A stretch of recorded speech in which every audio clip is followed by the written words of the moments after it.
porque está conosco agora o senador Marcos Duval, do Podemos, do Espírito Santo. Ele nos concede uma entrevista a partir de agora, porque hoje um grupo de senadores teve uma conversa ali com o indicado pelo presidente Jair Bolsonaro. Foi uma reunião por videoconferência, de acordo com as informações, e o senador Marcos Duval conversa com a gente a partir de agora para nos dizer exatamente como foi esse primeiro contato com o possível futuro ministro do STF. Tudo bem, senador? Boa noite, obrigado pela entrevista, pela presença aqui no programa. Boa noite a todos, um prazer todo meu e espero estar aqui contribuindo com esse debate riquíssimo que vocês sempre fazem aqui no Pingo dos Is. Ô, senador, imagino que vários assuntos tenham sido abordados durante essa conversa, mas um que chama atenção é a Lava Jato. Deu para sentir qual é o posicionamento de Cássio Nunes Marques em relação à Operação Lava Jato? E pergunto especialmente em relação à possibilidade de declaração de suspeição de Sérgio Moro, porque existe um caso prestes a ser pautado ali pela segunda turma do STF, que é o do ex-presidente Lula, que pode acabar se tornando ficha limpa caso o Supremo entenda que o Moro foi parcial no julgamento do ex-presidente. Então, no entendimento de Cássio Nunes Marques, existiria essa suspeição? Ele considera Moro suspeito? Vocês chegaram a abordar essa questão, senador?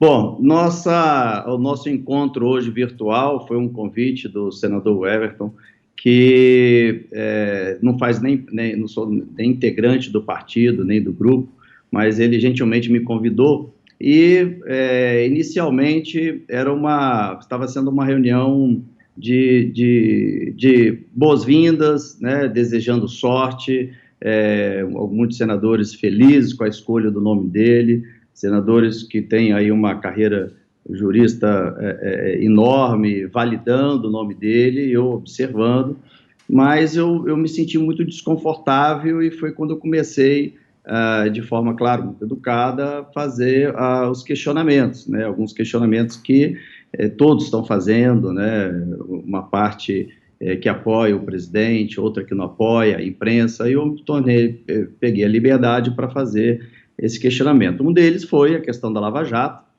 Ele se posicionou muito favorável, ele até disse, não há cenário hoje para quem quer assumir essa cadeira, não ter isso como prioridade, não ter isso como algo, como a sua prioridade de trabalho, porque é o que a sociedade deseja, é o que o brasileiro deseja, e assim ele disse que seguirá, né, focado no combate à corrupção. Eu percebi que ele tentou desvincular muito a palavra Lava Jato com o combate à corrupção, no entendimento meu de que o combate à corrupção é muito mais amplo e abrange outros segmentos, não só a Operação Lava Jato, mas ele deixou claro isso. Não tocou absolutamente nada referente ao ex-ministro Sérgio Moro, não citou, não pontuou, nada para esse sentido.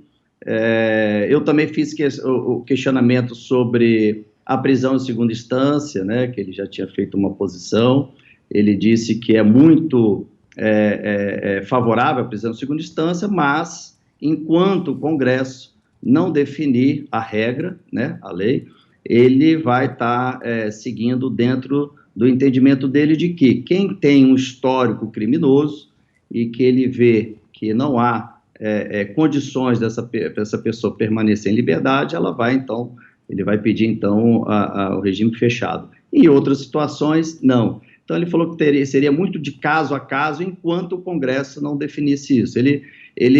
A todo momento, ele deixava muito claro a posição nossa do Congresso, mostrando que não haveria, por parte dele, nenhuma interferência, né, e nenhuma ação de querer fazer o STF a Casa Legislativa.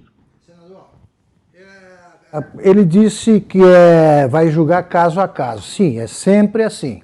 Mas quanto à tese, ele já disse que acha que não tem nada demais o sujeito ser condenado em 2 instâncias. Ele acha que pode perfeitamente aguardar em liberdade o trânsito em julgado da sentença condenatória. Ele falou isso aí na reunião, ele disse o que pensa com clareza sobre essa tese, porque a discussão é em tese. Concorda?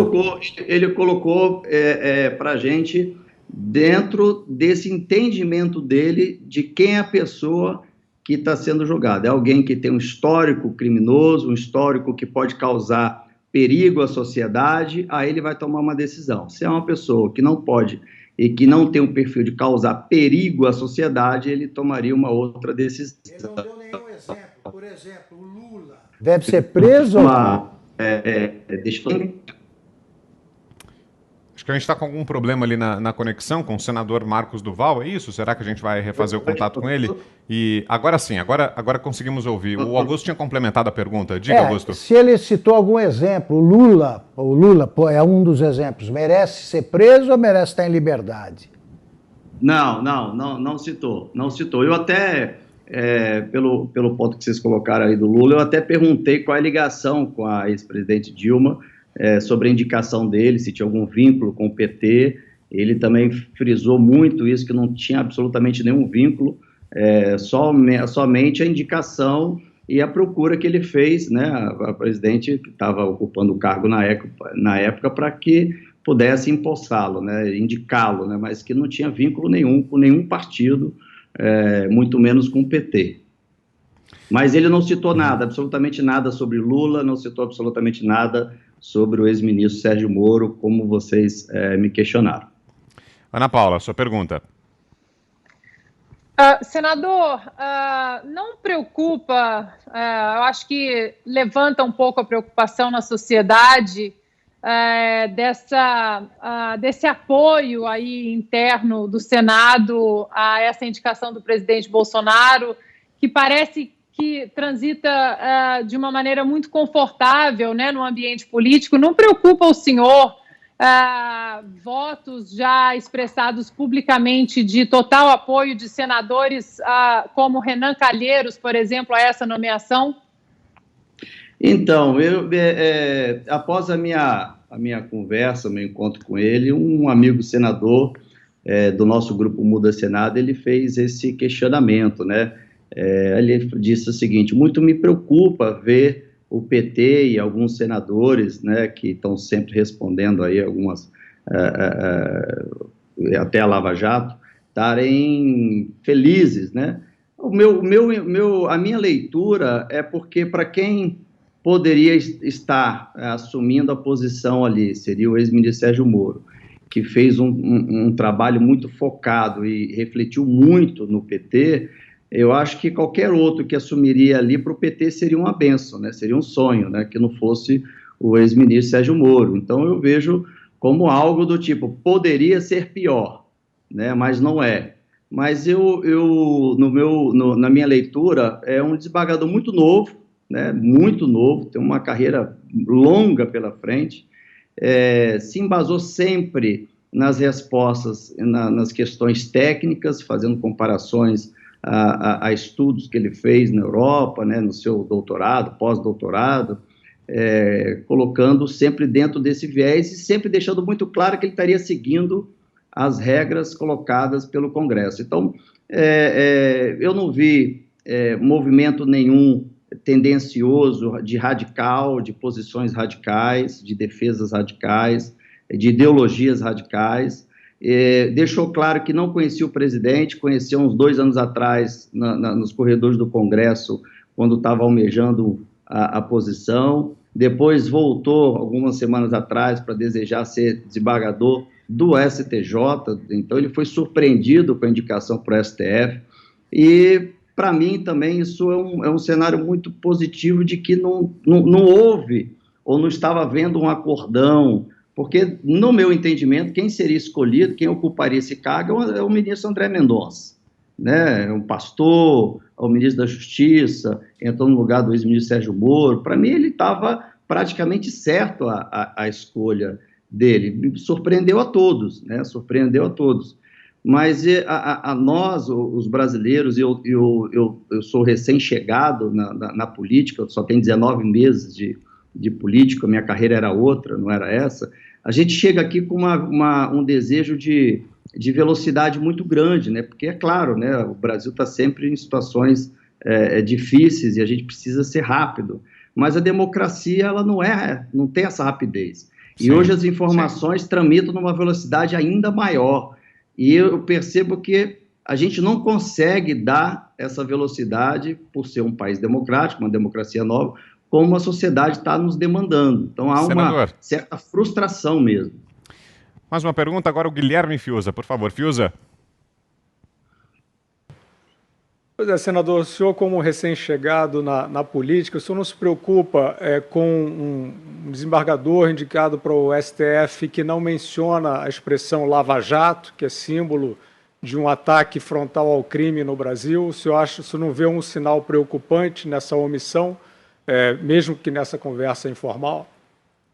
Ele citou a Lava Jato, né? Porque eu perguntei para ele, né, qual é a posição dele referente à Lava Jato. Ele falou que a Lava Jato ele precisa só ter cuidados para os excessos. Ele falou, a Lava Jato precisa ter alguns cuidados para os excessos, para que a polícia, nas suas operações, também não façam um espetáculo, né? Ele falou isso, apesar de que é o judiciário que faz a autorização para as operações. Ele falou que teria muita prudência nisso, mas aí ele volta a falar na questão do combate à corrupção de forma mais ampla do que a Lava Jato, como algo maior do que a Lava Jato, né? E deixou muito claro para mim, né, a sensação que eu tive. Os outros senadores já tinham validado ele, né? Eu era o único ali incrédulo. Ele deixou muita tranquilidade referente a essa posição dele no combate à corrupção, que era uma posição inquestionável, inegável, e que para ele era o óbvio para assumir aquela posição. Seria algo que não precisavam nem questionar ele sobre isso. Foi esse o entendimento, a mensagem que ele mandou. José Maria Trindade, mais uma pergunta. Zé. Pois é, senador, o Augusto Nunes, uma certa vez, disse aqui o seguinte, que ali é um lugar para pessoas que estão a serviço da nação, né? E eu emendo dizendo de que é um lugar para interpretação da Constituição, e que a gente vê muito debate, vamos colocar uma pessoa que tenha essa e essa posição. O lugar de representação de setores é o Congresso Nacional.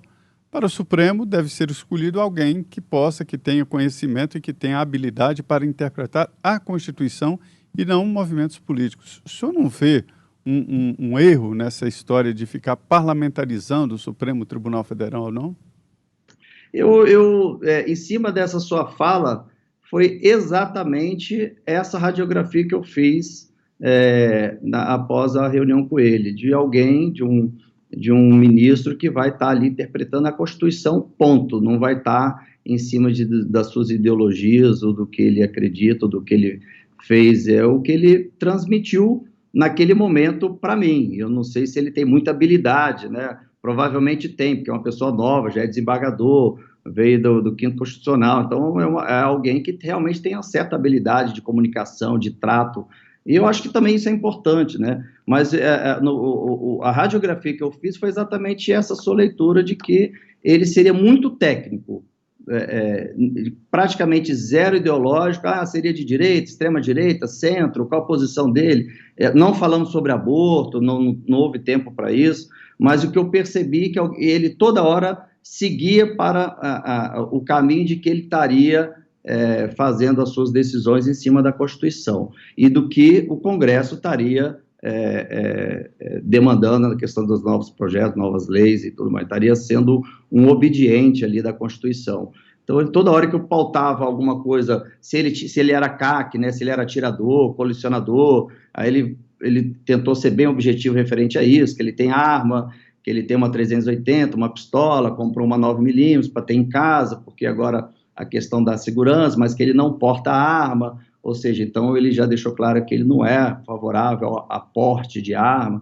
Bom, e voltou nas questões técnicas constitucionais. Então eu achei assim, para uma pessoa nova, um desembargador, sendo indicado para o STF, mais de 27 anos que vai ter aí de trabalho à frente, tem muita coisa a acontecer, mas mostrou para mim uma indicação totalmente inesperada do presidente da República, que poderia estar ali trabalhando em alguma articulação. A mensagem que eu vejo é que o presidente, se colocasse alguém, de repente, de uma posição muito ideológica, de extrema-direita, poderia estar mandando um recado para o STF, né, mandando indiretamente um recado de que, do jeito que está sendo tomadas as decisões, ele não está favorável, vou botar alguém um perfil totalmente diferente do que está ali, e eu acho que ele tentou ser mais ponderado, uma pessoa mais sem ideologias, né? Eu acho que foi esse meu entendimento.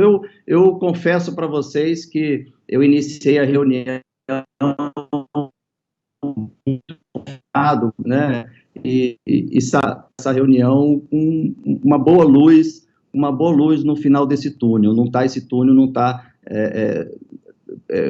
caótico ou preocupante, não. Eu acho que a gente precisa dar essa voto de confiança e torcer para que dê certo. Eu devo deduzir, então, que depois da conversa o senhor resolveu votar a favor da indicação. Não, ainda não, porque não está o dia da votação, até lá pode acontecer muita coisa ainda, né? A votação vai ser até os 45 do segundo tempo, né? Muita coisa pode acontecer, muitas informações podem surgir, mas nessa primeira oportunidade que eu tive com ele, saí com uma visão muito positiva, né? Nós temos aí até dia 21, né, que vai ser feito aí a sabatina e a votação nele, até lá pode acontecer, pode o cenário mudar, mas hoje seria favorável. E o Muda Senado deve votar em grupo, senador? Ou cada senador vai tomar a decisão individualmente? Porque o senhor pertence, né, ao Muda Senado, esse grupo.